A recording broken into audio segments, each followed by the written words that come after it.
Сәлем қыздар, бүгін сіздермен бірге банафипай дайындаймыз. Ең алдымен електен өткізілген ұнымызға қопсытқыш қосамыз. Араластырып, үстінен бөлме температурасындағы сармайымызды қосамыз. Жақсылап араластырамыз. Құм тәріздес песочное тесто болғанша араластырамыз.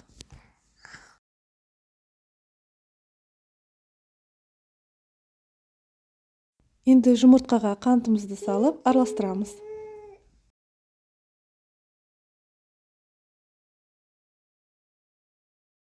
Жұмыртқамызды құйып, бір келкі масса болғанша нанымызды илейміз.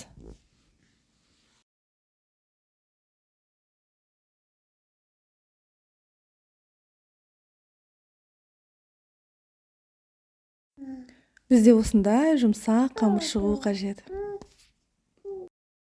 Енді аздап ұнымызды қосып, жақсылап жайып аламыз. Қыздар, жаңа рецепттерден қалып қалмау үшін каналыма тіркелуді ұмытпаңыздар. Дайын формамызға салып, қажетінше кесіп аламыз.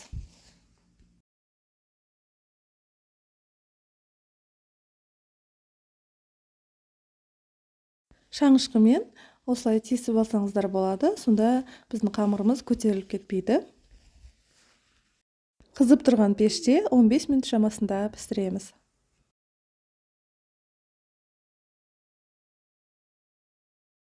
Енді үстінен қайнатылған, қойытылған сүтімізді қосамыз. Вареная сгущенка.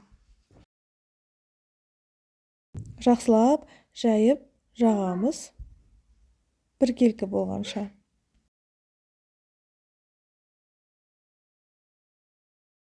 Келесі бізде банандарымызды кесіп, алдын ала кесіп, үстінен біртіндеп қоямыз. Енді үстінен жаңғағымызды майдалап, үстінен себеміз.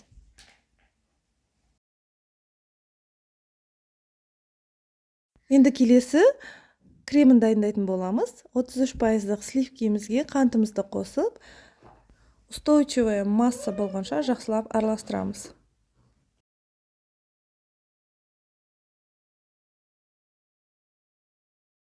Кондитерский мешогымызға салып, осылай біртіндеп, әдемілеп, формочкамен кремімізді шығарамыз.